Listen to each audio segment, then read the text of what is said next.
Okay, I think we are live, ladies and gentlemen. Hey. Welcome to the podcast, boys.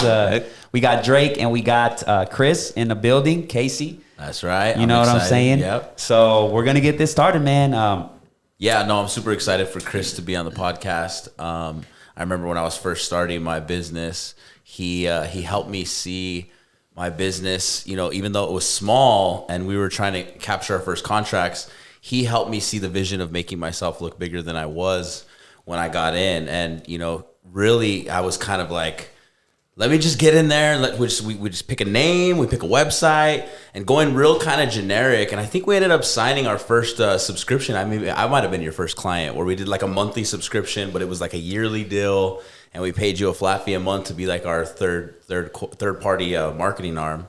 Mm-hmm. And then through that relationship, you know, Drake and Chris have known each other for quite some time. I mean, the first venture, I think they went in together, and then they found their own ventures and separated for a little while. But I'm excited to have you guys on the show. Yes, you guys are entrepreneurs, so you guys, you know, can give us some good insight on that. So, I mean, start with the background and how you guys started your business, and pretty much go from there. So, if you want to start, Chris, and So how did we meet? We met at Drake and I met at college, I guess. Yeah, at the gym, because you can tell, like, you know, Yeah. we're real big, real ripped. We want to do that. Yeah. So this is like high school, college. So I think it was probably sophomore year of college, and we were at the gym, and because it was the protein shake thing. Basically Drake was like, he forced a friendship on me. He was like, we have to be friends. I'm going to force Really? to be friends. And I was like, I don't want to be friends with this person. It was weird. You know? So it was, we just got done working out, and I was like, okay, well, are you going to, like, you know, have your post-workout protein shake? Because that's important. He's like, no. I was like, oh, well, you need to have one. So come over to my place. And he's like, nah, man, I'm good. No, you should come over. And I eventually convinced him. I'm usually pretty good at convincing people to do his stuff. roommate was weird and like had a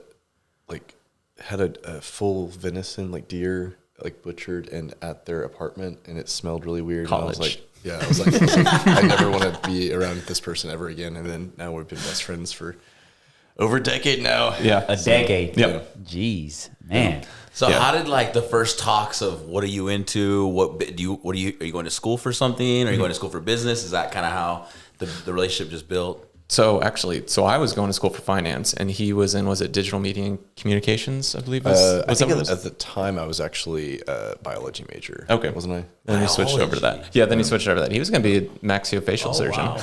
Yep. Yeah. Wow. So So I met him, I was like, this guy's this smart, so I need to keep him around. you just felt the vibes, and you were like, Yeah. let me just make this happen, this friendship, you know. This Okay. needs to stick for a while. So what with the first venture? How did that? What did you guys? How did it? So what was it called? So I think we started out. It was UXL Studio was the original name, and it was a play, you know, because we were clever college kids, like UXL. Yeah. And It was a marketing company with the idea, like, essentially Drake was like, he was like, hey, you do websites and you know how to like do graphic design, things like that. Like, because I was passionate about that. So I'd make little, you know, funny videos in my spare time. I'd do different things, and I just kind of self-taught myself to code, things like that. He's like, I'll do the business side, and then you do all the work and the creative work, and we'll start a business together. And I was like, no, that's a horrible idea. And he's like, no, you don't understand. We're going to start a business together. And I was like, sure. All right. How about this? You secure enough revenue for the first year for us to both have a salary, and then I'll start a business with you.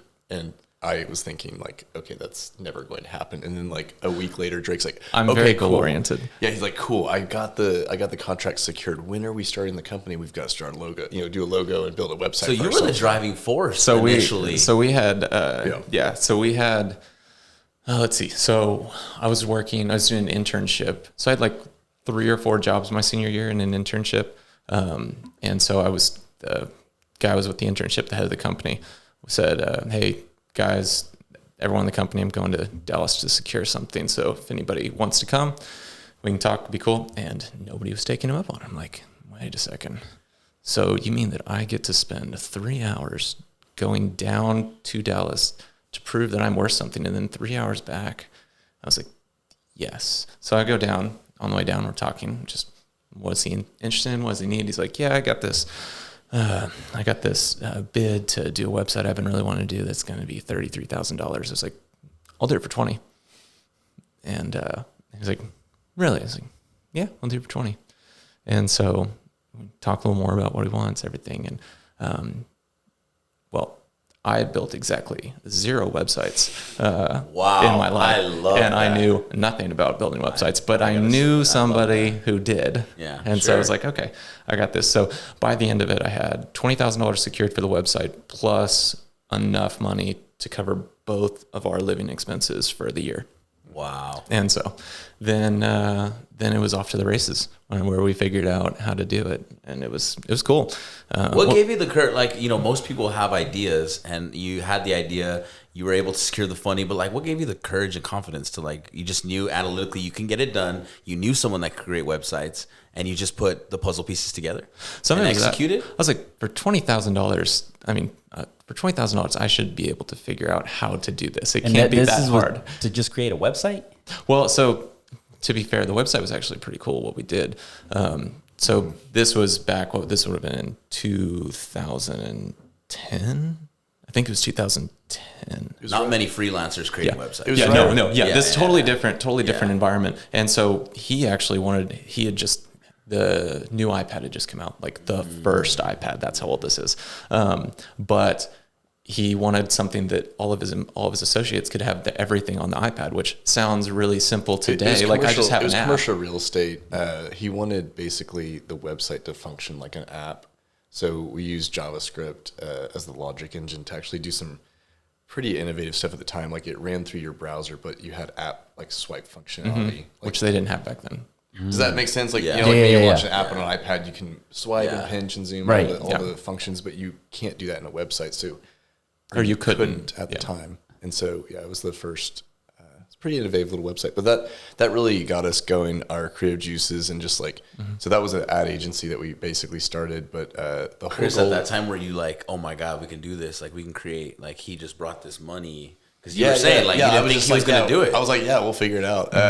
No, but it was a good little business model at the beginning. Like, what we started out doing is telling people, like, that we could help save them money in their operations and in their business, and then we'll reinvest those savings into marketing dollars. And so it was a pretty interesting pitch at the time, and it got people interested. They're like, well, if essentially you're not going to cost us anything, then that's a great model. So. Part of the ongoing work that we did for that company was Drake going in and optimizing some systems and processes where we saved them way more money than they ever paid us. Oh yeah, it's like $100,000. Wow. So you're out there providing value. Well, that was like right out the gate. Over time, it was a lot more than that, actually. Yeah. Yeah. So that's interesting, because I feel like that's there's a lot that goes into like closing a business. Like, when you approach them, what strategy you guys use to obviously pride in the value, I think, is a big closer. I mean, if you're going to save a company $100,000, then that's like huge. But what is your approach to like a new business? Like, you guys have a plan, some kind of, strategy or something to kind of close a deal and convince them? Well, I mean, now obviously we do it more along those lines. Back then it was just like, we're in college and we just got to get it done. back then so we were part hustling of it, pretty hard. we were just hustling real hard. So this is where, Chris, our skill sets work really well. There's a lot of things that we align on that we're very similar on, being very goal oriented, being very driven. But the places where we have very different skill sets are very complementary to each other. So for instance, Chris happens to know, 1 million people, like just so many people, and he it's like great three networking. short of that number. It's not quite 1 million people, but just a few. Yeah. But everybody, lots of people knew him. So Chris is also super easy to talk to, very approachable. And so he had lots of people. He would do a great job of getting the meeting set up. And then I was usually the one, I would come in and close the deal. And so we worked really well with each other. It was kind of crazy, like how well we could go into a meeting and have something happen. Because if I connected, it's depending on the business owner. If I connected really well, I would do most of the talking, and then Chris would interject when, before I put my foot in my mouth or something like that, or vice versa. If he connected with the owner really well, then we would display that. And so that's where it worked really well. So no matter who we're in front of, we could connect with them usually and talk about what was important to them. And so we also had the person who was listening able to jump in at any point to keep us from saying anything. And we were okay with that.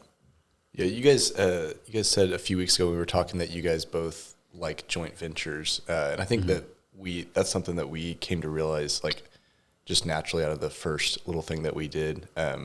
The company ended up changing to another name. I ended up buying Drake out. Drake ended up doing some private equity stuff, real estate development, and some finance things, and ended up starting a completely different company. I kind of rolled that company into another company where we merged with a friend of mine. I've done 5 acquisitions in 5 years, and now we're just kind of exploring some different fun opportunities. So. No, I love what you said about the joint ventures. I was having a conversation with a buddy the other day. I don't know if you went to public school, but in public school, I feel like it's not set up to where it's take tests on your own. There's only one right answer. Don't cooperate. And so for you early on in college to say, hey, I need to supplement some of these things that I'm not necessarily great at, and I need a joint venture to do that. Along your path, you meet a fellow named Chris, and it was also just hey, you liked him. Yeah, so I love that. So I don't know how you got that early on, but it took me a while to figure out, that you can build more and accomplish more as a unit. Yep. Coming out of high school and coming out of school, it was more just kind of like, how do I do this on my own?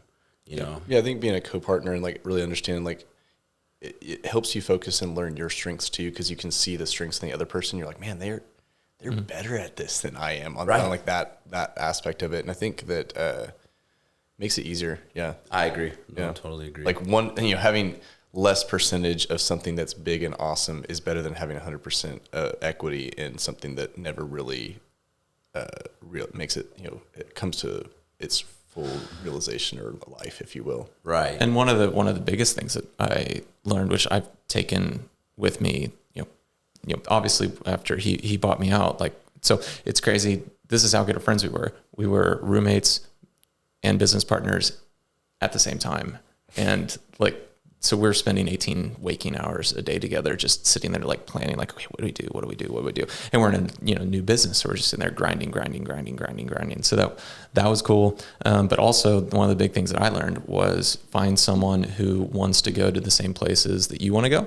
Right. And so you have your goals aligned. Right. And that in any sort of relationship you have, whether it's a friendship, a personal relationship or a business relationship, like that is a huge deal. Because if you're going in the same direction and you both know and trust that you're going in the same direction, you're giving the other person grace when they're making a decision, when you really disagree on something, you know that, okay, well, they're trying to go the same direction, the same place that I'm trying to get to.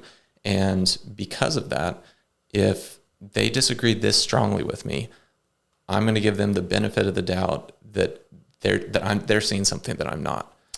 And so that becomes a huge deal. That becomes a huge deal, because you are going to have arguments and disagree about stuff.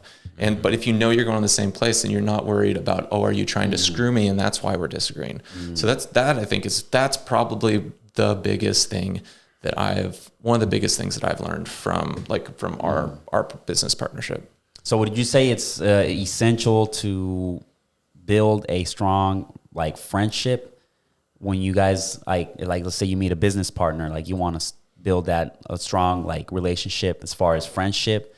You think that would make it easier for disagreements? Or I don't know that that's necessary as much as understanding your core values and their core values and looking for alignment there. I mean, even being in a partnership or even working together in other capacities. I think the reason Casey and I vibe so well is just we got to know each other, and what our core values are, and like Drake said, where do we want to go, and can we work together in a way that helps us both get there?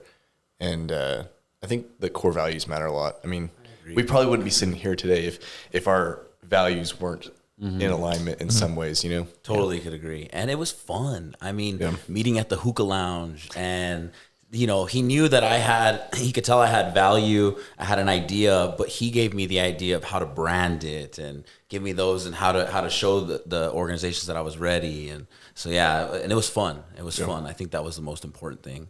One of the big questions I have for you is, and I take it from my own experience, but I've started a company and sold a company, I've started to realize where my strengths are. And most entrepreneurs, they come in, they want to be entrepreneurs, and not everyone's necessarily meant for it. I knew quickly when I was trying to run the operations side and be a CEO and create processes for folks to be on time, it was kind of dragging me, where I was excited to create the deal and show the value and be able to communicate that well. Through your guys's, business ventures and your experience, have you started to realize yourselves that you have strengths that you like to focus on and not necessarily be just a full-blown entrepreneur and CEO of your own ventures? I think I think as you get older, you realize more and more about yourself all the time. I think that for me, I've realized that I'm almost like a textbook visionary. If you've ever read the book Rocket Fuel, it kind of talks about how certain types of businesses are very, very successful when they pair a strong integrator with a strong visionary, and that creates rocket fuel, like the mixture of that. And the examples that they give in the book are, Steve Jobs and Steve Wozniak. Steve Jobs was the visionary. He cast the vision, said, hey, we're going to go this direction, even if it doesn't make sense, even if it is unclear for everyone else. He had a crystal clear vision, and then he had the right people to execute behind him. Same thing with Walt Disney and his brother. Like, Walt Disney would have run the business bankrupt a million times over if it wasn't for his brother, like strategically doing the complicated business deals behind the scenes to make everything work, to make the Disney magic come to life. Like that balance. He was the real genius behind it, but Walt was the face and the visionary. And oftentimes the visionaries are more focal. I'm not usually like the type of person that wants to be very public. I don't care to do that. But I realized that I'm very good at, and Drake came up with this analogy, I'm very good at building the hamster wheel, but I let other people run on it. Oops, sorry. Okay. So like I'll build the hamster wheel, but then other people are going to run the hamster wheel. Huh. So you'll have like build a brand and like let somebody be the face of it, but you're behind the scenes just doing all the, making it bigger and doing all the negotiations and just trying to make it bigger overall. Yeah. I think that, I'm not the guy like Casey was saying, like, I'm not the guy that's going to make the processes and the systems. I can think about it and I can say, hey, I know that we need to fix some of these issues, and we need to figure out, a process or system to fix this, but I'm not going to be the one to actually put the pen to paper and execute it and roll it out to the staff. Gotcha. Okay. And Casey was telling me that you're obviously big into like creating content, you like graphic designs and stuff. Mm-hmm. Do you like doing content for yourself, or like is it more on business, or what is it? I haven't actually done creative work in years. The company kind of rolled into bigger and bigger things. Projects. Where we had teams and departments of people that were much more talented than I was or am doing, as of late, the videos or the graphics, things like that. So, I can do it. I can still do that, dust the cobwebs off probably, but no. What kind of creative work, like when it comes to, like, is it like maybe like a short skit, or is it like more of a commercial? The companies that I ran, they were video production, advertising agency, things like that. So more traditional, like digital media content. Yeah. See, I would like to be a part of at least a short film, a big production, because I want to see how everything goes. One of my bucket list thing to do is actually be in like a Hollywood production, just to see how that process is behind the cameras and scripts and all that good jazz. Because I feel like that to me is fascinating, how they put that together, and they want to make us feel some kind of emotion. That's the whole, mission of the director and producer and stuff. So I think I've always been fascinated by that, and I think it's art. It's awesome. I mean, Oklahoma's up and coming with all the film stuff going on. I think telling stories is really important. I think that's why, even like, I love the idea that you guys are doing this podcast. I love being here because I love telling stories, and at the core, that's what I've done for my entire career, is tell stories. Like, so I don't really think about it being the the creative or the services or the product that we created over the years was more, like did it to help tell Casey's story when, when we helped him with his stuff, it wasn't, I didn't want to make a logo because it was going to be the best logo ever or, the best website ever, that it was going to win awards or something like that. It was more, hey, how do we help Casey tell his story and accomplish his goals? Well, that's a big thing too, is when you're helping someone, you're focused on how this will work for them as opposed to what it will do for you. And so if you can maintain that focus on whoever you're serving, the customer or the client, then that will really set you apart from other businesses. And so wanting to make it the best logo ever, are you making that the best logo, or are you making that because it's going to be the most effective thing for what Casey wants to do? Yeah. I think that's important. I think storytelling is huge on all aspects: music, videos, films, even podcasts, just people telling their story, and just, I think that's huge. And like, it provides perspective for people that need it and that they're looking for it, that don't. One of the biggest things that I want to ask you, Drake, is like, hearing your stories and how you were good at raising capital, and someone that's young that has an idea that's strong about it, full spirited about it, but has no resume to show an investor that, hey, I've done something and accomplished it before. How do they have the confidence, and what things did those early investors find in you that they were able to give you? Was it you had every answer to every question they knew? You did your due diligence. What were some of the main things investors looked at you early on to give you that capital and trust you? So there's several layers to that. One, I'd already had somewhat of a track record of being able to do things. I'd already shown that I could start a business. I've already shown that I can, get some money together to do stuff. I've already shown that I can close, that I could. So I'd shown some of that. That was part of it. Being able to answer questions, yes, is super important. One note just on raising capital, just in general. I would always encourage people have an idea, and they want to go raise capital. There are a lot of ways to do things without raising capital. And more people, instead of thinking that money is the tool that will solve your problems, money will just get you where you're going a little bit faster. And if you're going in the wrong direction, it will get you off a cliff really quickly. And so great. And now I love that. Yeah. So it just accelerates everything. And so it is beneficial to actually go in and try to do what you can to at least get started.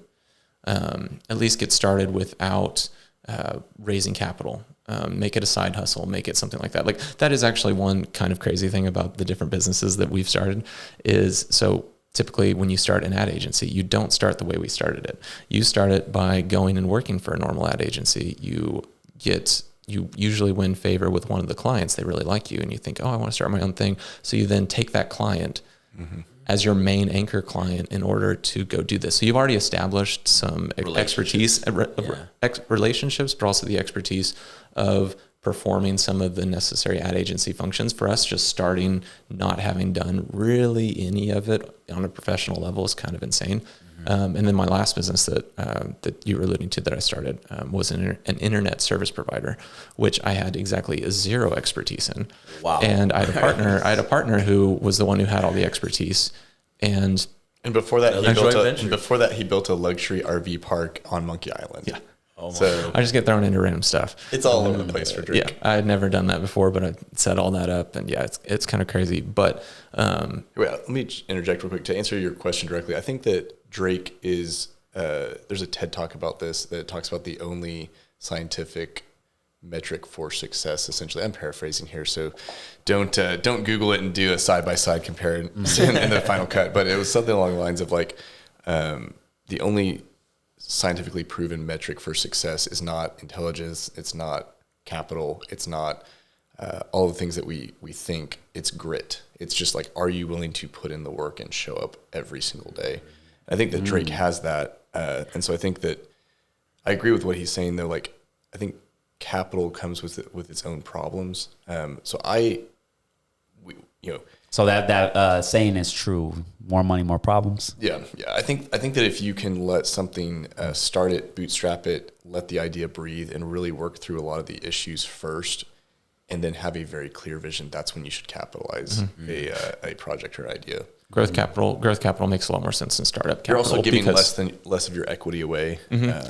And product market, especially with brand new things, like brand new things, you're looking at product market fit. And so seeing where your product fits in the market and who wants it and where they want it. And it can be very expensive to find that while being under the pressure of you have to grow. So, I mean, I had weekly calls with my investor, and he sold his company for $1.5 billion. And then they went public. And so this is a guy who is, he wasn't on the call, but they're having to answer very difficult questions as a public company from Wall Street analysts. And so I'm in there every week and he's asking me questions. And I tell you what, like I'm pretty eloquent and I'm pretty smart. And I've never been stumped so many times in my life of like, oh crap, I should know that. Like he would just ask all sorts of questions. So it was like trial by fire with that. But, it is something where you have accountability. Great. And if you are able to bootstrap it and then get the growth capital once you've figured out some of your niche, like there, and obviously it depends on what kind of business you're starting, but everybody wants to, they're like, oh, I have this idea for an app, and they, want to go raise a whole bunch of money and bootstrap it. I think the first thing is like, how can I do this cheaply without money? And how can I learn how to do some of the elements of this, or find a partner who also knows how to do this, who believes in this, to where it lowers your risk as well. I do think that also bootstrapping something is a little bit more pure in like an entrepreneurial, heart. It's more pure to the entrepreneurial heart, because most people say, "Oh, I want to be an entrepreneur. I want to start my own business," because they want some sort of freedom. They don't like the box that they're currently in, or the boxes that they have access to right now. Right. So it's like, I'm in this box, or I realistically only see that I can, go over to this box or over to this box. So I want to remove the box and become, I want to build the box essentially for myself that I want. If you get an investor with where it's not a sizable amount of money, then you might have the freedom still. But then why did you get the money in the first place if you could just do it without it? If you're getting a large amount of money, there's a ton of accountability that goes along with that. And it's almost in my opinion, a heavier burden than having a boss or a box. Like you have a boss that has entrusted you with a lot of capital, and some people are more laissez-faire with it. It's like, well, this is our Series A, and they treat it like fiat currency, or you're just like this, like. But with no track record, with no track record, they get invested in one time, and that's it, because they were too laissez-faire with it. Yeah. So your advice pretty much is to try to create what you want to create without getting any. Do as much as you can. As much as you can. Do as much as you can. Without involving any kind of capital or investor. Or, okay. Yeah. So I mean, because I raised the money, and there was a lot of things that we did that were the result of the fact that we had a bunch of money that we had to pay back. And so that it does, in the same way people think it's free, and they also don't understand that it, like you said, it can weigh you down in what you can or can't do. Right. And so if you I've seen the market and I've decided we completely need to pivot this way. Now you have to convince someone who's given you a whole bunch of money to go one way that you need to go a different way. And so, whereas if you had done some stuff early on to try and figure out, hey, which way do I actually need to go? Then you're coming to that person with something besides just an idea. You have more of an expertise. You know what's going to be like, hey, it makes me more comfortable to get exactly. It's like, here's what I've done, here's what I've tried, and here's what I've seen succeed. Now I need to get the money to actually take this to the next level, as opposed to just, hey, I have this idea, I haven't done anything before, I don't really know what I'm like. So and there's always going to be trial and error, and you're going to always switch direction, because you're trying to see what works, what doesn't work, and what sticks. And what, and it's easier to switch direction, especially at smaller scale. Yeah. Because let's say you, and because it's so our business was, or my business was, internet service provider. And so we have to, put large antennas on towers. We're then broadcasting out to other people and connecting their houses with internet. And so there is sunk costs. There's several hundreds of thousands of dollars that is a sunk cost. So I can't go, actually this market sucks. I need to go over, I need to go build it in this other town. And you can't do that because now you are in that pool. You have to play in that playground and you have to make it work. And so, and you have to do all that while you're burning capital because you usually owe more and are spending more money than you're bringing in early on. And so you have the stress of that plus the stress of actually figuring out and fine tuning that. That's a grind. Yeah. Yeah. And then, like they always say, for most businesses is like when they start the first 3 years are going to be the rough road. You're normally not even generating no kind of revenue for yourself. It's just trial and error, figuring it out until, like they say, once you get through that third year of business, then the ride seems a little bit more easier. Obviously, if you strategize and find ways to grow the business. So, that's good insight. That's good insight, man. You guys say you had an ad agency. You guys don't have that anymore, or is it still running? The ad agency is still around. Yeah. It just consolidated into one brand right now. So it's all the acquisitions over the last 5 years have now combined into one company. Yeah. So, yeah. Okay. But I'm more in an executive advisor role now. Okay. So, yeah. So the process of like, okay, Half Court Water comes to you like, hey, how can we make this brand bigger? What is the process on that? Like, do you guys just run ads all over the place, radio, TV, billboards, or how does that work? If we were going to help scale this podcast, what are some good insights and ideas? Because that's what I think when you say like ad agency, I'm thinking like ways to just get in front of the audience, right? Man, I think in general, I think people get like really down in the weeds on some of that stuff. They're like, well, I should post this many times, or I should make this type of thing. I think at the end of the day, it's storytelling. Like storytelling at the end of the day is always the most impactful way to bring awareness to anything. And so like dig down deep and find those stories to be told. And I think that's why podcasts they're becoming more popular. People are spending so much time consuming them because they're authentic, real stories that people are telling. So like we didn't talk about what we were going to talk about today beforehand. Like, none of us really were like, hey, this is the box that we're going to put ourselves in. We just said, hey, I think that just have a conversation. We all enjoy hanging out. Let's have a conversation. So I think as far as like, scaling the podcast, I would just work on the storytelling, like think about just like you were doing today. You thought, Drake and I had some interesting things to say, like keep bringing fun people in, use their audience to build your audience too. Everybody's moving more towards, and they kind of understand that a brand, your personal brand is more important now than ever. Like, we spend a lot of time networking in real life, and meeting people. And, like Drake said earlier, I know a lot of people in Oklahoma City, but outside of that, I don't have a big network. But with digital media and things like that, you can become your own personal brand and really expand that. So I think that working on personal branding and storytelling, that's huge. Those kind of coupled together. Because like right now, if Casey had 1 million followers on TikTok, you would have a much easier time building the brand that is this. And I think that whatever you guys are both entrepreneurial guys, like whatever you guys are wanting to do next, building your own brand and investing in that is going to help with whatever you do next. It's going to help with what you're doing now. And creates a funnel and an engine. Yeah.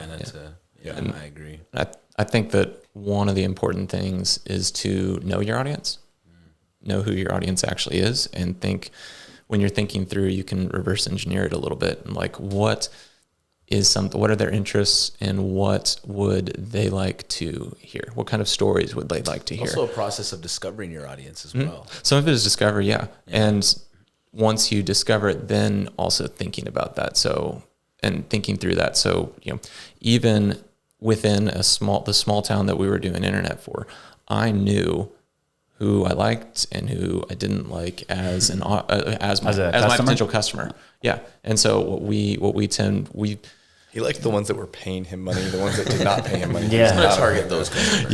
Yeah. That is one thing, but it was also, there's also a customer profile that we have, and this is who we're going to play well to. This is who we're not going to play well to, because for all an 5 of the years. avatar, if you will, like you're creating like, customer avatars of like, hey, this is what a typical good customer for us will look like. It's, Susie Q, and she's, housewife, or however you want to, describe that avatar. Yeah. And like for us, it was a matter of understanding that. And cause we had a major internet service provider that did like $1.5 billion a year in a price war with us the entire time we were in existence, the entire time we were growing.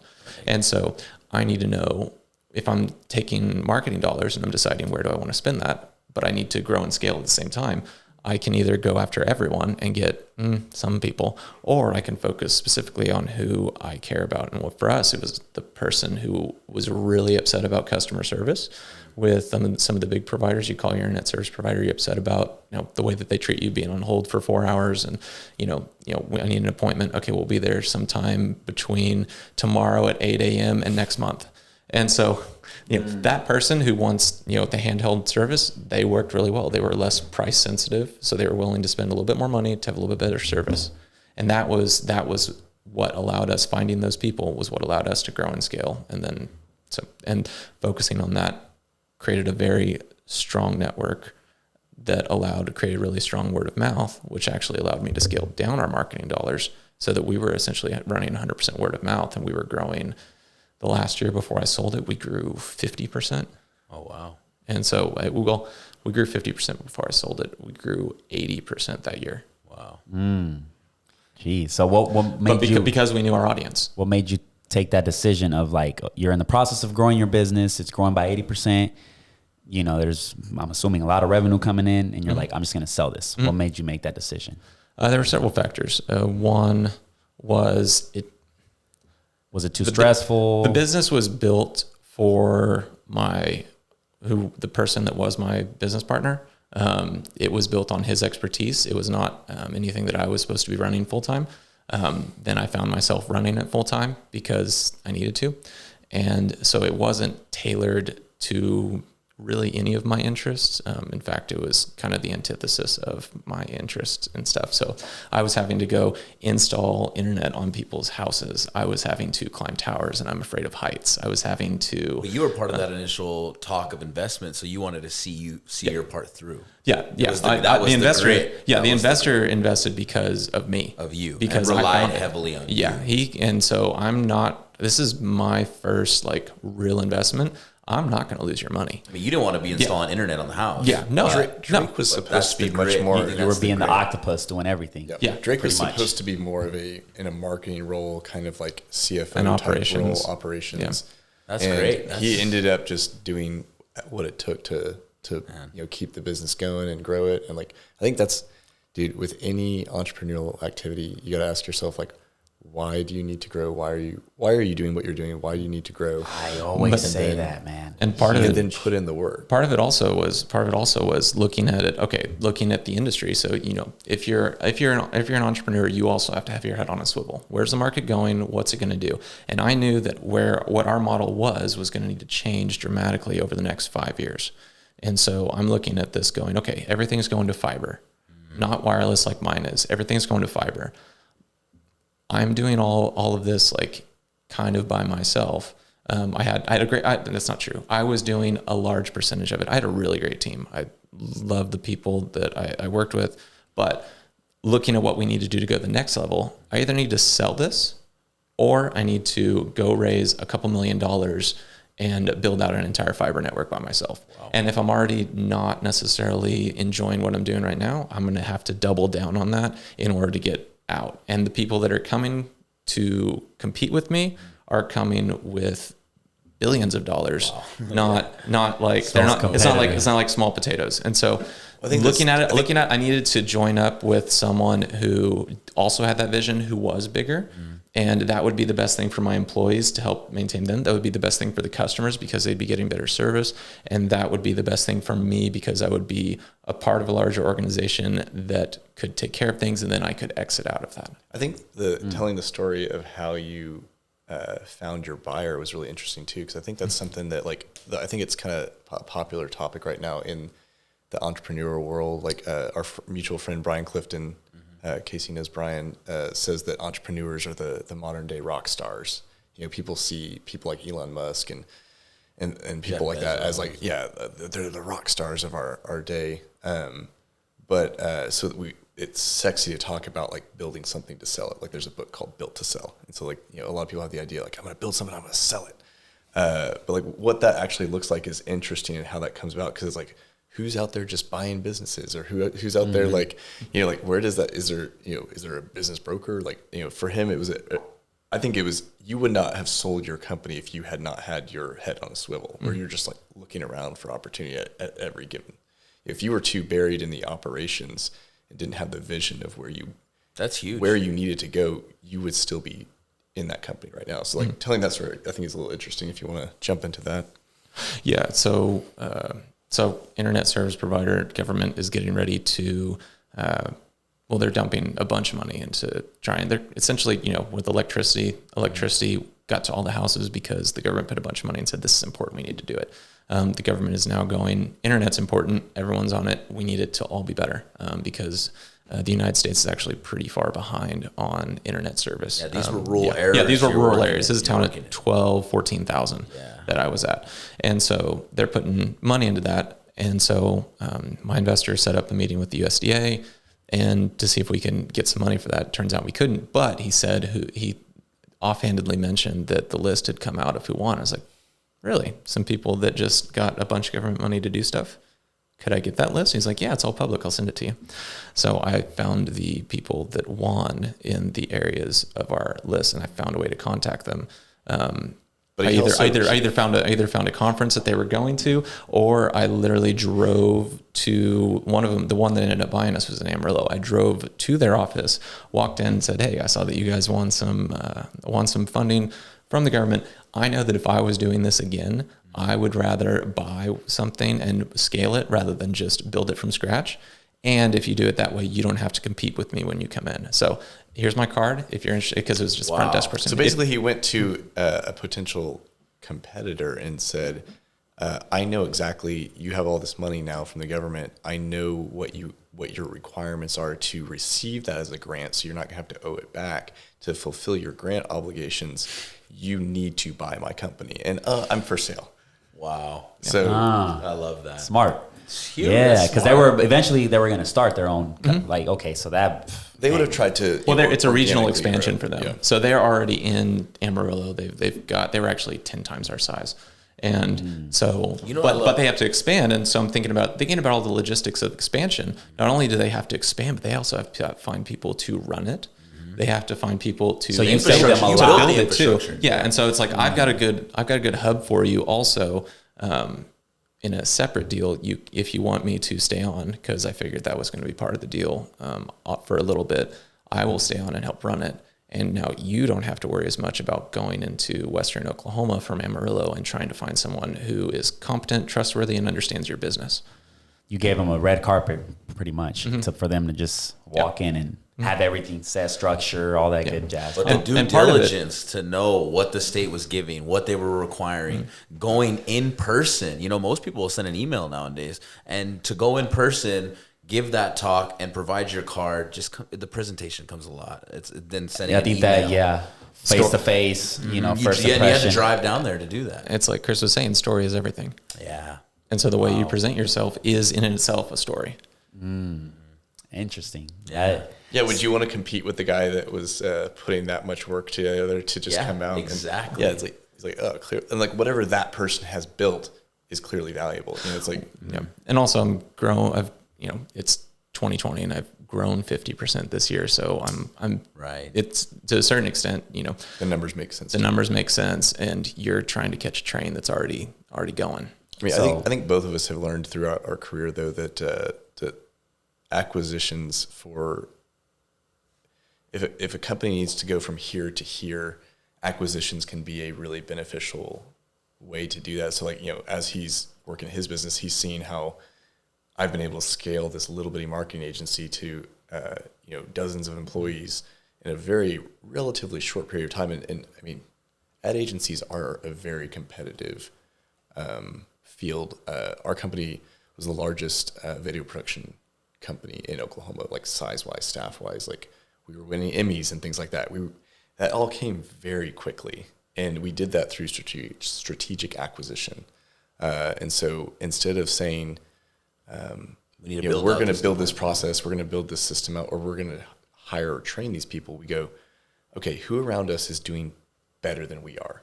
Who's, like for me, when you're saying like, oh, do you make the content? It's like, no, I've always understood that there's better people than I am. So the first acquisition that we did was a company called Scissortail Media. And I was blown away by this company. I was like, I thought they had like 20 people behind this little bitty team, and it was 5 people. And they had all the big clients. It was like they were doing work for the Thunder. They OG&E. They did the courtside experience video for the Thunder. They did OG&E's Go Green campaign. They did this really, really outside the box, different type of corporate benefits video for Kimray. I was like, dude, these videos are amazing. Were they up for sale, or did you? Well, no. Okay, this is great. It was just this. I don't think anything that we've bought, any company we've acquired, were for sale. I don't think anyone was like, yeah, here it is, buy it. It was more. Obviously, they had cash flow coming in, but how did that talk start? Drake was like, I know this guy. You just need to buy his company. And I started looking at it. I was like, man, you're right. Like, because the video work that we were doing was good, but it wasn't great. And it was like, we can't build it. It would take us 5 years to do what these guys are doing. So like doing an acqui-hire was what the only thing that made sense, like getting the people as well, because the people in this industry are the talent. And so, anyway, a group that Casey's involved in called the Council of Entrepreneurs. I was in one group, he was in one group, Casey was in a different group, and Drake was like, hey, I've got this guy named Will. He's got this company, Scissortail Media. It's been around for 10 years. He's got a unique opportunity. He's got a virtual reality software platform that has scaled now to the largest virtual reality software platform in the world accidentally. He's like, he really needs to take some time to pivot and work on that and raise some additional funds to accomplish his goals with that. But he has this great video production company that he doesn't want to let go of and wants to keep going and all this different stuff. You need to tell him that you're going to buy it. And so we through kind of Brian Clifton, I met with him and I was like, Brian, what do you think of this idea? And he was just like, I like it. Let's put together. So Brian basically facilitated the transaction, and yeah. That's awesome. So that was the company you bought. Was it the Scissortail? That was the first acquisition that I did. Yeah. And you guys won an Emmy? Through that company, I have 2 Emmys as a executive producer. Jesus. That's huge. You know what I get the most as the viewers I see we have today is like, what I get out of what your guys' stories is the closed mouths don't get fed, the no fear to go in and ask. Yep. And I think most people, they overthink things. And we talked about jumping last podcast. And, where did you guys get that? Is it just the experience of you guys build? You knew you were providing value, or you knew that you could scale their company, but what gave you the courage to go in there and just ask and say, present the ideas that when you guys are?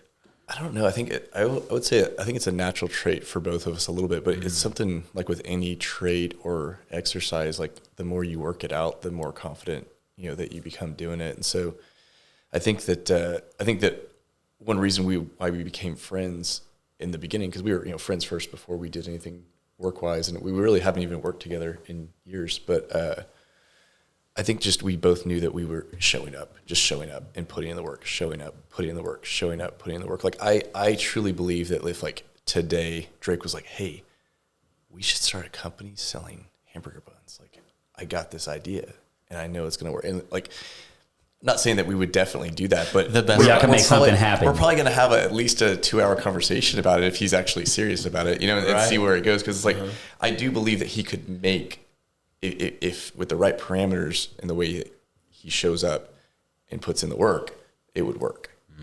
And that's why I don't want to run. That's huge. I don't want to run a that's huge. Or hot dog bun. Hot dog buns might be, maybe that's a little better than hamburger buns. But the other thing too, though, is like, is really thinking through it. Part of what makes it easier is most people are asking for the sale to get something.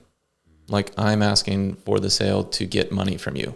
That's the wrong way of thinking about it. I need to be thinking about it from, I'm actually delivering value to you. And you will be happy to give me money if I'm giving you more value than the money that you're getting. Yeah. So, and that's a huge thing, but we most people don't do a good enough job of thinking through the value proposition that they have, in which case it's really easy to ask for stuff. Because if I believe that this bottle of water is really going, well, sell me this pen, when, if you're thirsty and you're dying of thirst, this bottle of water is offering you a lot of value. And if you have $10 and you're dying of thirst, guess what? You want this bottle of water more than that $10. And so that's an extreme example, and we're not trying to do extortion here, but that's where the value comes in. And if there really is that value, they'll give you money all day long. And so that's what I think really matters. The guy needed a website built. Well, I'll do it for $13,000 less than every bid out there. And that was essentially what long-term relationship as well. Yeah. I think that's huge. And that's why it's key for us that we consume Gary Vee content, because that's the mentality. It's like with this podcast is provide value as long as we can. So when we dive into a project, and we start like monetizing, then it's like blindly, like people will give us, whatever. Like if we do more merch, if we want to do an NFT in the future, whatever, like it's like, boom, they know that we provided value for so long that they can, trust us and so that's always looking at it, long run value. Speaking of huge. One thing you said that I want to say real quick is it made me think of this. I think the best business advice that I've ever had was from a book that he recommended called Getting More. And it's a negotiation book. You guys should both check it out. But they have these principles on how to get more out of life, out of your business, out of any negotiation. Because life is always you're always negotiating, whether you're thinking about it or not. You're negotiating something. And one of the concepts that I love in that book, and I use this almost every day, is trading items of unequal value. And so the concept of that is like we're seeing things through our lens and saying like, what do I want out of this situation? Like he said, what does the other person want out of the situation? I'll give a story about, so I just finished reading this book and I was like, man, it's such a good book. All these different great principles.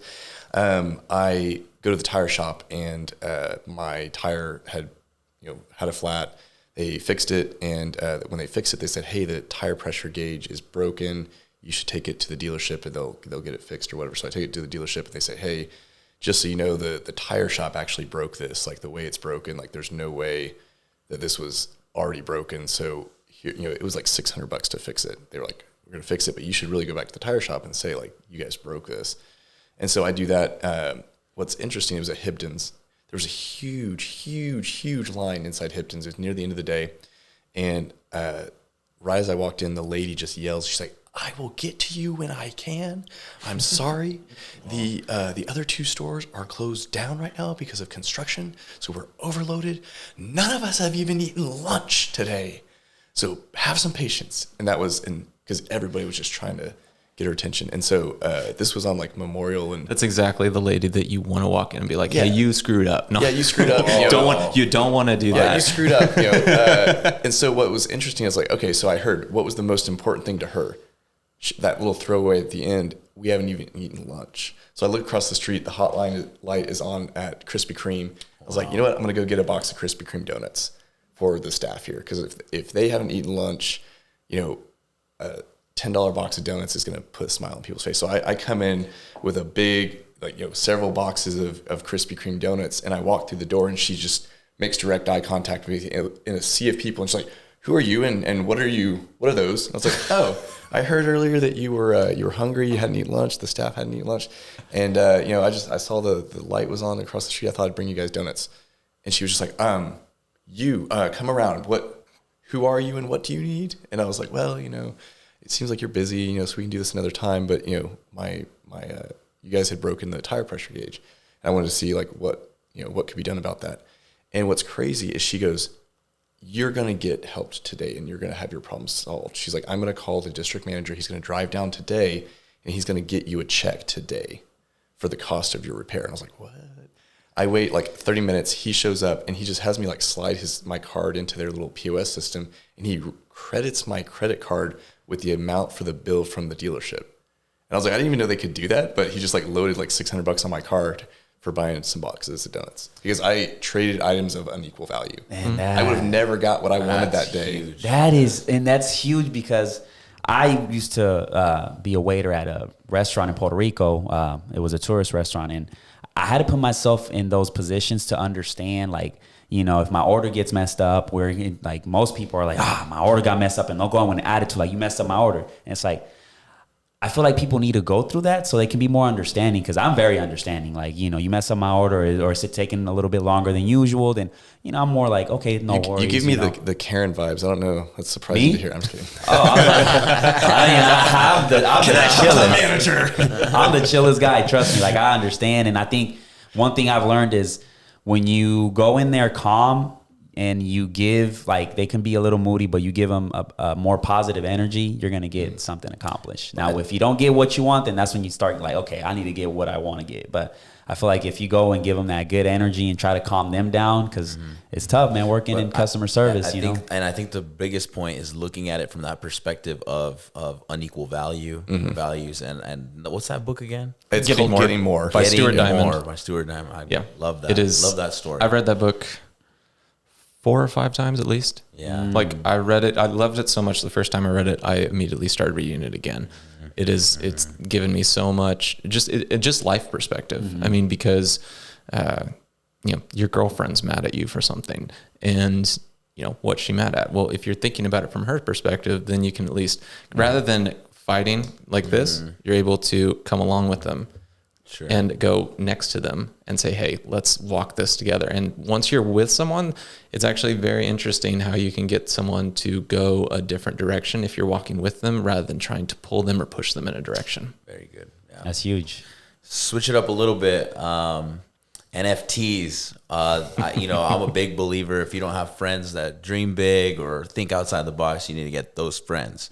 So the other night we have dinner, Chris and Drake and I, and we go to La Braza, and we spend probably just 2 hours. And the business model that I actually liked the most was similar to Chris's ad agency, where you walked into a company and you said, hey, let us create more revenue and more value for you, $0. And then we use maybe their internal marketing or their infrastructure today, but using Web3 to grow revenue for them. But yeah, what are you guys? You guys are obviously interested in the space. We talked for probably 2 hours about ideas and things. There's even a community project that you got in, Drake, right? Yep.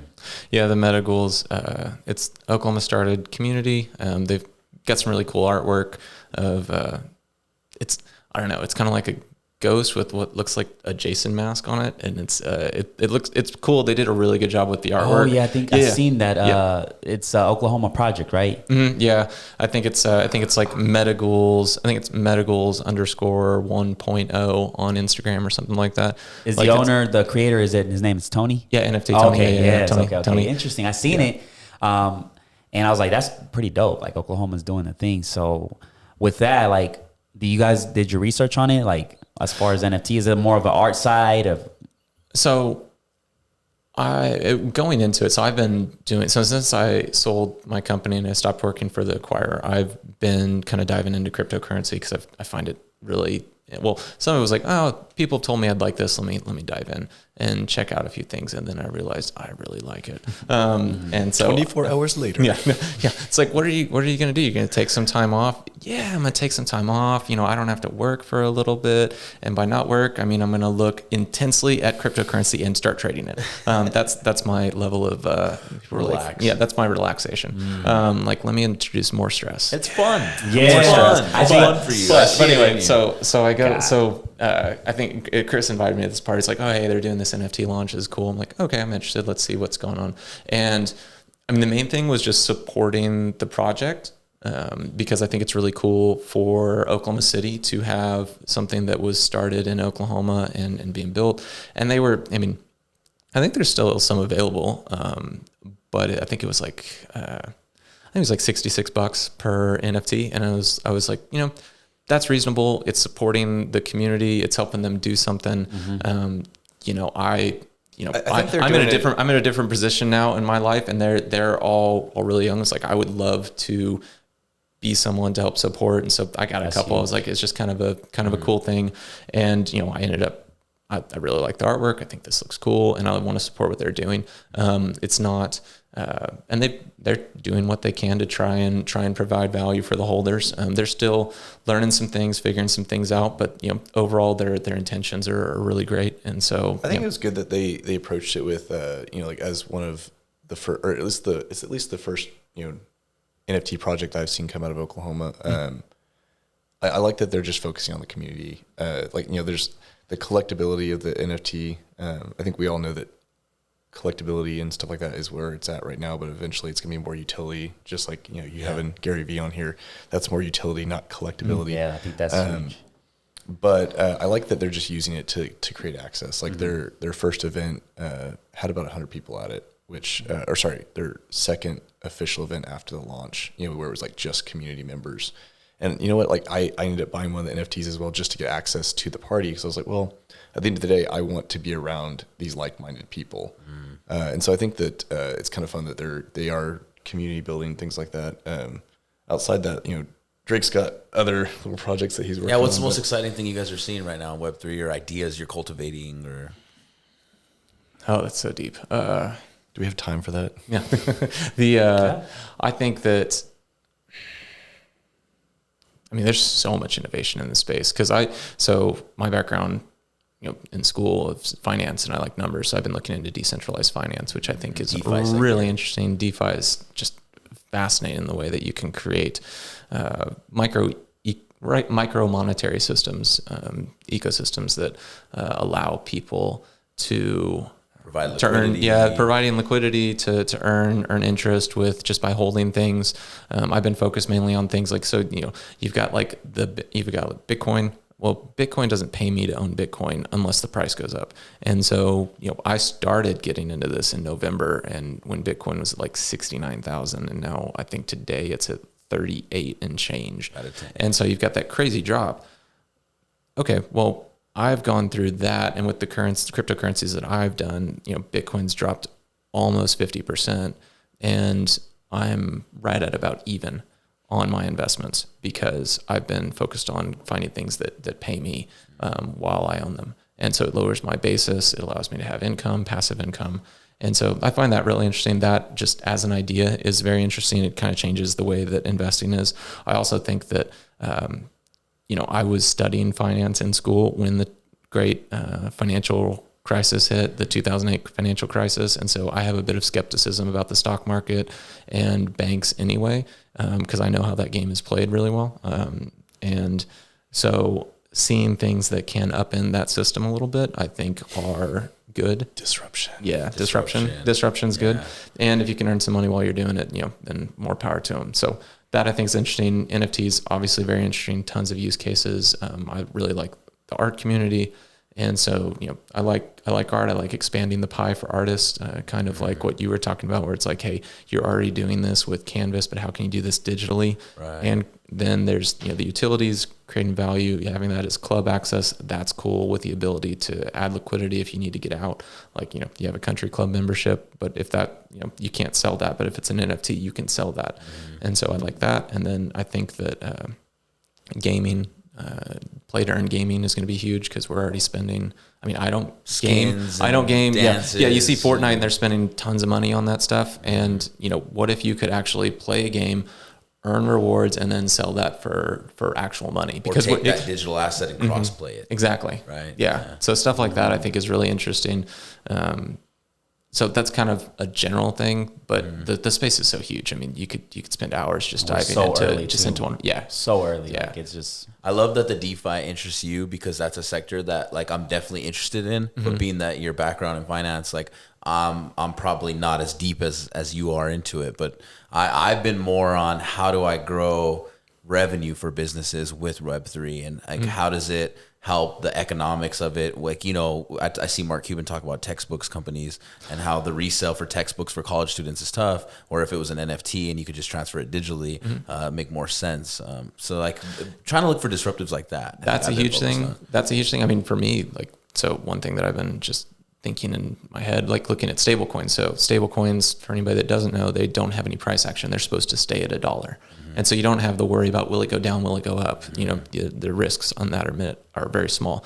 But I've found investments where I can earn anywhere from 7 to up to 140% just with stable coins. So you have a business. How do you make money off of it if it's just a stable price? Because if you have a certain amount, it gives you a percentage? Yes. Okay. So what happens is essentially you have platforms. So think of Facebook, for instance. Let's use that as an example. Facebook needs more users. They have what's called network effects, where the more people join Facebook, you're on Facebook. Well, Facebook's probably a bad example because nobody's on Facebook, but Instagram, you're on Instagram because your friends are on Instagram. You can connect with them on Instagram. So the more of your friends join Instagram, the more valuable Instagram becomes. It's the same way with the dollar or with any currency. The more people that are using that currency, the more valuable it becomes. So I also, as a currency, want to pay you in my own currency because it costs me nothing to make. And so if you give me your stable coins, I will give you you will still retain ownership of those stable coins, but just like a bank, you deposit money in a bank, they go loan it out. Mm-hmm. You give me stable coins and I will pay you in my currency. You retain ownership of your stable coins, but I'll pay you in my currency, and that currency will be something that you use to transact in the digital economy. And as a result, I can pay you a much higher percentage in my coin than I can with everything else. And so that's kind of how it works. And so I used Instagram as an example because Instagram goes on doing user acquisition. And early on when they were doing user acquisition, they were doing it with a lot of paid advertising. And so this is essentially the same thing because it's all digital. They're just doing it with actual money. Yeah, I mean, a lot of the DeFi stuff, a lot of anything in Web3, it's a lot of finance mixed with marketing, which is interesting because it's a strong background in marketing, strong background in finance, and so I think that that's probably why our conversation just kind of went the way it did. Because it really, at the end of the day, you're just trying to build an audience. Audience building is the most important part in any of those spaces. That's you can have a great project, but if you're not building the community around it and the audience around it, then it won't get off the ground. It's the network effects. Yeah, that's huge. I think that's one important for anything, audience. Yeah, when you're dealing with the new tech, there's so much things that's so unknown that if you have that long game approach, I think you have those conversations, you find that right brand, and then you find what fits for it. But it takes time to see what that value is. It's not trying to be one of those guys that come in and try and be a cash grab where, hey, I want you to buy this NFT, spend me $100 is the mint price, but then you offer no utility, or you don't plan on following that project for the next 30, 40 years. You know, long game. And that's it what ruins it your comes down reputation. to. Yeah. Well, I think also a lot of it is someone with the intrinsic value of if you actually like the art. Yeah. And that's a huge thing too. Like, like there's a certain, we have art in our homes because we like to be surrounded by beautiful things. And so if you have access to buy beautiful things, you would like to do that. And if I bought Ethereum at $100 and it's at $2,500 to $2,600 right now, and I've made all this money with Ethereum, well, if there are other people that are supporting the Ethereum ecosystem by selling art on there, one, I've made a crap load of money from the price appreciation, but two, I want to transact in the thing that I have the most of. And so you have a whole bunch of people that have made a whole bunch of money who are like, all right, well, I want something that digitally represents me. I want something that looks nice. And also they can reinvest what they've made without pulling it out of the ecosystem and having to pay capital gains on that. Yeah. So you got to remember the reason NFTs are hitting the way they are right now is because people have made a lot of money in DeFi. They've got all this Bitcoin or they've got all this Ethereum sitting there and they need to do something with it. I mean, instead of just letting it trade, they can now reinvest it in an NFT project that they care about where they like the art or they like the community. And it anchors that value a little bit. Because people are like, why are people dumping so much money into these projects? It's like, it's because they care about it and they believe in the ecosystem. Well, the more people that use it, the more people are transacting in that cryptocurrency, the more valuable that cryptocurrency becomes. Just like he's saying, like that's a lot of what they're doing by doing it. So if I give you, 2 Ethereum for this card, and other people go, oh, that's something, that's a trend. Other people buy into Ethereum, which puts more buy pressure on it, which with reduced supply increases the amount that I already have remaining that I've already bought. So I think Ethereum is going to skyrocket. It's just a matter of time. I think it's going to be right up there with Bitcoin. You know, Bitcoin's projected to hit 500K in the next 5 years, you know. Yeah. And I think Ethereum is... I don't know. We'll see. I mean, you can never time the market. You know, Russia's going to invade Ukraine, and everyone's like, I need to get rid. I need to have cash. I need to be cash heavy, sell the stocks, sell the crypto. So everything's tanking right now. You wonder if it's a market play or not. And that's why you can never time the one market. of those. Yeah, you're right. I think that's one of those. That's just market manipulation at that point, you know. And then it gets even deeper when you realize that other institutions are starting to get into it because they're looking at the forecast, the economic forecast going, might not be as good of a year, but DeFi gets good yields. So we got our bonuses from last year, but we need to generate a return in order to have our bonuses this year. So the best way to do that is to drive the price down, buy it at the bottom, and then we'll show that we're the smart ones as the institutional bankers. We're the smart ones. We bought Bitcoin at 38,000 and we wrote it up to 100. And now we get a fat bonus besides the appreciation. Do you guys know who the largest holder of Bitcoin is? The U.S. government. Yeah, U.S. The government. U.S. government. U.S. of A. Yep. Oh, USA really? is the largest holder of Bitcoin. It's usually through the U.S. Marshals and some legal. Most of it in the early days has been illegal activity that they would confiscate. You know, they just confiscated like $1 billion in the Manhattan the other day from a couple of smugglers on that hack. So the U.S. government has the largest, is the largest single holder of Bitcoin in the world. Jesus, them. Well, when you're sitting there and you got El Salvador using it as legal tender, I mean, you want to make sure that you own the most. I mean, look at the government always. God damn, they're all over. It's still decentralized though, so you know they So own how it. long? I mean, You'd have to hack Bitcoin. You'd have to do a lot. You know, the worst part is I heard that the government sometimes has these auctions where they'll auction off Bitcoin at a lesser value than what it currently sits at. And you have to be invited to these auctions. So it's like, damn, why can't the little guy get invited? Let's find the NFT project that gets you access to those auctions. Yeah. Let's go. Yeah, it's all. I think it's a monopoly. Obviously, politicians are very big into the stock market and buying what's gonna either short or skyrocket. I think Warren Buffett had a relationship with Activision before Microsoft bought. He was like, okay, let me just buy a shit ton of the Activision $1 billion worth of Activision stocks, and then next thing you know, the big news comes out. Oh, Microsoft bought. So it's the biggest topic right now that I've been kind of following is should politicians be able to participate in open markets? And it's a big question right now. And I think a lot of people are saying no. They have too much influence on the growth of those companies that they're invested in, and there's too much conflict of interest there. I think that will be a conversation that continues happening. You mentioned the Activision acquisition, since we were talking about acquisitions and stuff earlier. How fascinating is it that Microsoft did that? And if you think about it, what other company could have bought an asset for that much money and it be just chill and smooth? Does that make sense? Yeah. Every other company would have had, if Apple had done that. Apple's getting too big. Apple's doing, Apple. Microsoft is huge too. Yeah. That's what I'm saying though. Like They're huge. It was an all cash deal.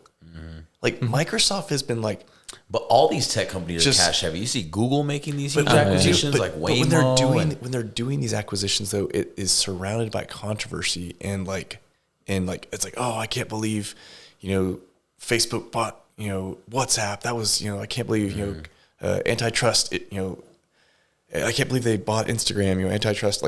I think that it's fascinating to me that Microsoft was able to make such a huge play, and it was just like.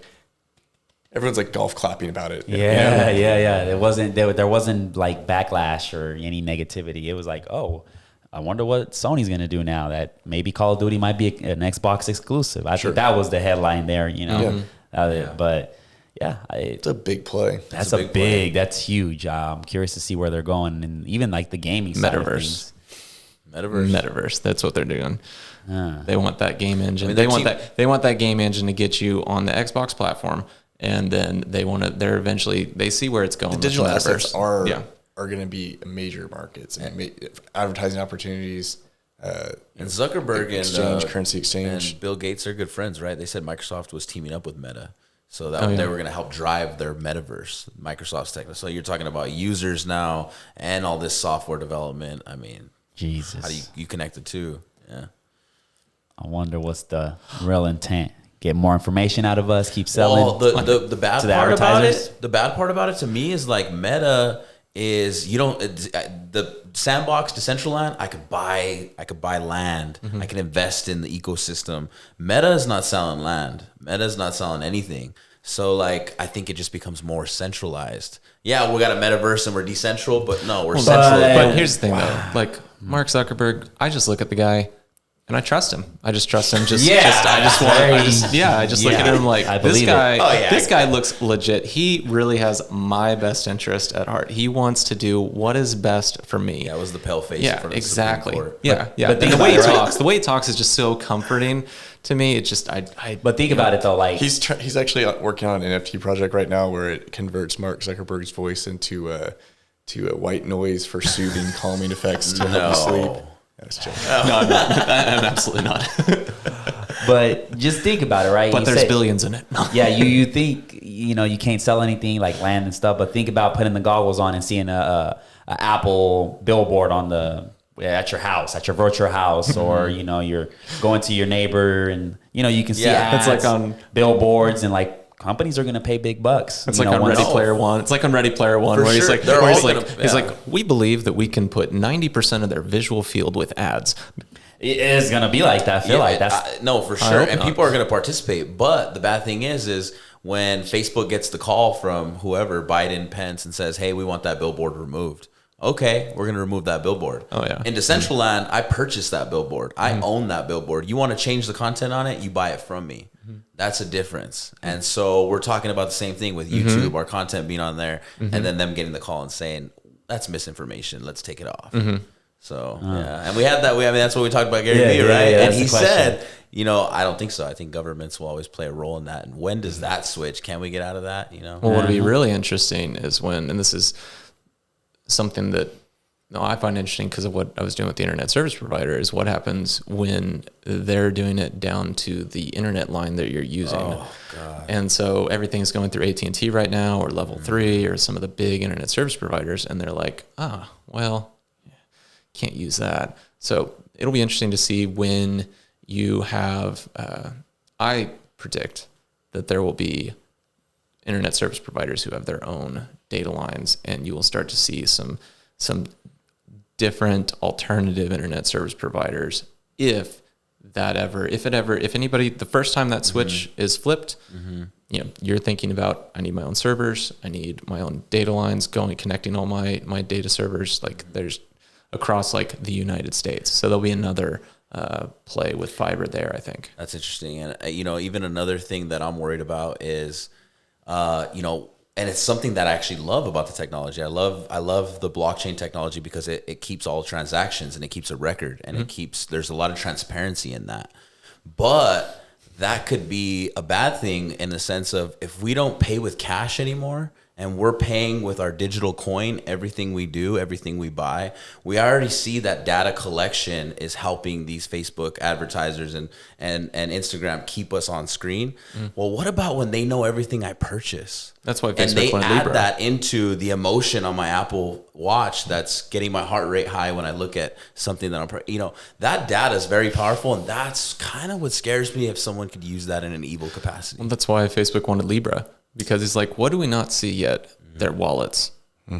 I mean, think about Apple. You Apple, learn a lot Apple about Card. somebody with what they buy. If I track everything you buy, I learn a lot about you. that So patterns that's a and scary behaviors. part. Yeah. Huh.